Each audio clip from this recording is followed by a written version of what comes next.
शादी के बाद पहली बार अपनी पत्नी सीमा के साथ उसके मायके जाता है।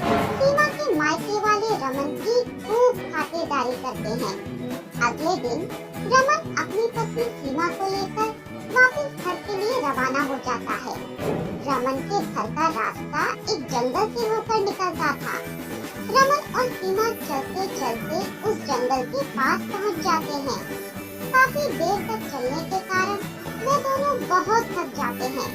इसीलिए वे एक घने पेड़ की छांव में बैठकर खाना खाने लगते हैं कि तभी वहाँ तेज हवा चलने लगती है।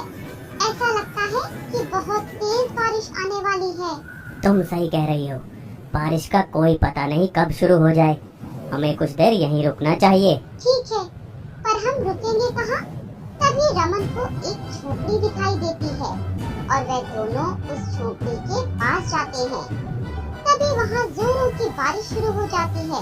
वे दोनों झोपड़ी के अंदर चले जाते हैं। झोपड़ी में एक घड़े के अलावा और कुछ नहीं था। शाम हो जाती है पर बारिश रुकने का नाम ही नहीं लेती।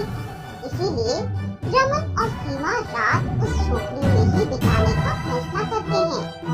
रात तक बारिश भी रुक जाती है। सुनिए जी, बारिश तो रुक गई है, क्यों ना हम घर चले? सभी हमारी राह देख रहे होंगे। अरे नहीं नहीं, तुम नहीं जानती, ये जंगल का रास्ता बहुत ही खतरनाक है। सुना है यहाँ भूतों का साया भी है। ठीक है, तो हम सुबह होते ही घर के लिए निकल जाएंगे। रमन और सीमा उस झोपड़ी में ही सो जाते हैं। करीब आधी रात को सीमा को बहुत प्यास लगती है। वे उठकर पानी तलाशने लगती है, पर उसकी बोतल में पानी नहीं होता। तभी उसे याद आता है झोपड़ी में एक घड़ा था। वे उस घड़े के पास जाती है कि तभी उसे बाहर से किसी के रोने की आवाज आती है। सीमा देखती है कि एक औरत झोपड़ी के बाहर बैठकर रो रही है। बहन, तुम कौन हो और इतनी रात को यहाँ क्या कर रही हो? मुझे मेरे पति ने मारकर घर से निकाल दिया है। अब मैं कहाँ जाऊंगी?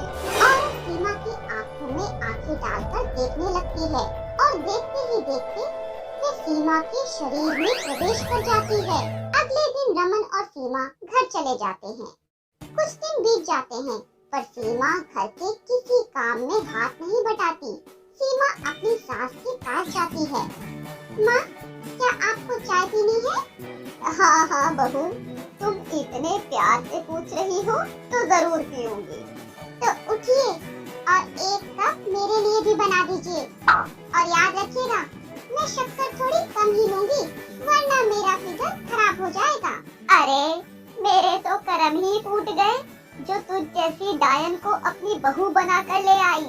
सीमा को ये बात सुनकर बहुत गुस्सा आता है। इसीलिए वे अपनी सास को हवा में लटका देती है। ए बुढ़िया, तूने मुझे डायन कहा, अब देख मैं तुझे कैसा मजा चखाती हूँ। सीमा अपनी सास को जमीन पर पटक पटक के जान से मार देती है। रमन के पिता यह सब देख लेते हैं। वे रमन को पूरी बात बताते हैं। धीरे धीरे यह बात आग की तरह पूरे गांव में फैल जाती है। सभी लोग बहुत घबरा जाते हैं। रमन और उसके पिता बहुत दुखी हो जाते हैं। तभी रमन के पिता को एक तरकीब सूझती है। वे घर के मंदिर से बजरंग बली की मूर्ति लेकर रमन को देते हैं और सीमा के सामने चले जाते हैं। सीमा अपने ससुर को पेड़ से लटका देती है।